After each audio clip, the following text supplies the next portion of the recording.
Matinding aksyon, intense rallies at dominasyon sa court ang naging tapatan noong Miyerkules sa naging laro sa UNTV Volleyball League. Sa first set, agad na ipinakita ng PhilHealth Health Insurers ang kanilang dominasyon kontra MMDA Lady Spikers. Naging mabilis at epektibo ang kanilang mga atake, depensa at opensiba na nagbigay ng maagang momentum sa game. Tuloy-tuloy ang kontrol ng kuponan sa court at halos hindi na nabigyan ng pagkakataon ang MMDA na makabawi. Tuluyan nilang naisara ang laban sa isang malinis na 3-0 sweep sa score na 25-11, 25-9 at 25-16 na nagpatibay sa kanilang posisyon sa team standings.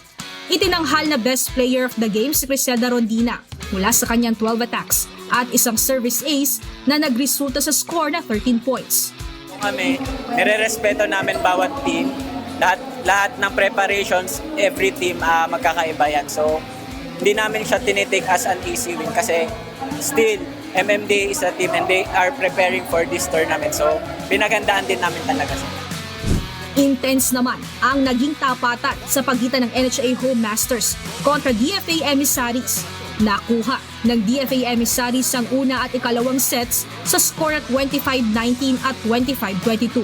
Naging dikit ang puntos ng dalawang kupulan, subalit nagpakita ng dominasyon ng DFA at handa na sana para sa isang sweep na pagkapanalo, subalit uminit ang performance sa court ng NHA at nagmistulang turning table nang makuha ng kupunan ang third set sa score at 25-19.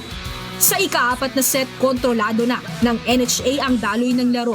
Bagamat nagpakita ng tibay ang DFA, hindi na sila nakasabay pa sa ritmo ng NHA at muli nang naipanalo ang set sa score na 25-14 na naghatid sa laban sa deciding fifth set.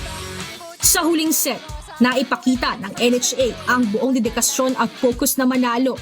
Matindi ang palitan ng bola at habulan ng puntos, subalit tuloy-tuloy ang kontrol ng NHA at tuluyan nilang naisara ang laro sa isang memorable reverse sweep na 15-6. Tinanghal namang best player of the game si Angelica Nidoy mula sa kanyang 25 attacks, 1 block na nagresulta sa score na 26 points. Unpredictable din kasi yung ginagalaw ng mga girls sa laro. Unlike like nung naglaro kami sa Comelec, hindi naman ganyan. Talagang from the start pa lang bumanat na kagad sila. But this time kasi parang diesel natulog or ano, hindi ko alam. Ayun nga, the term, natulog na naman. Natulog din, nabuhay. Yun. Yun sumunod naman sila sa instructions, kaya nakuha natin yung game. Sa third game, agad namang humataw sa volleyball court ang Pag-ibig Fund Lady Smashers at dinumina ang BFP Lady Firefighters sa unang set sa score na 25-23. Subalit nagsimula namang bumawi ang BFP. Mas naging organisado at kontrolado na ang kanilang mga naging pag-atake at binawi ang kanilang momentum sa laro. Nakuha ng BFP ang second set sa score na 25-17. Sa third at fourth set, tuloy-tuloy na ang pagkontrol ng BFP sa laro at hindi na muling binitawan pa ang kanilang momentum para pasingitin pa ang Pag-ibig Fund.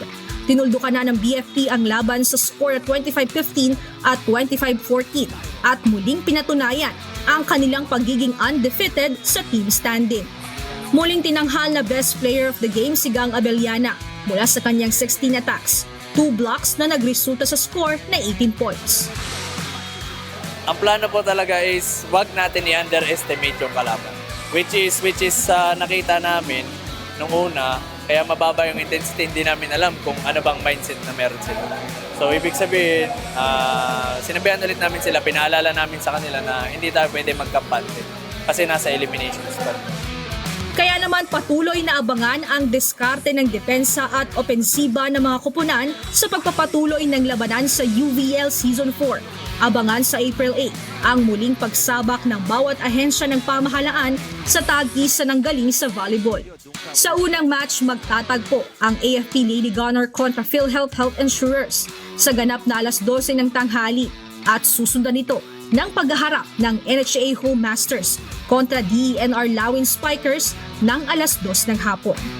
Tutukan ang paghaharap ng mga kupunan sa nag-iisang liga ng public servants.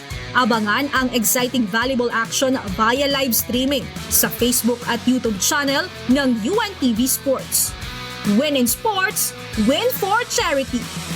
Mia Alonso UNTV News and Rescue. Diyos ang aming sandigan, serbisyo publiko ang aming pinahahalagahan.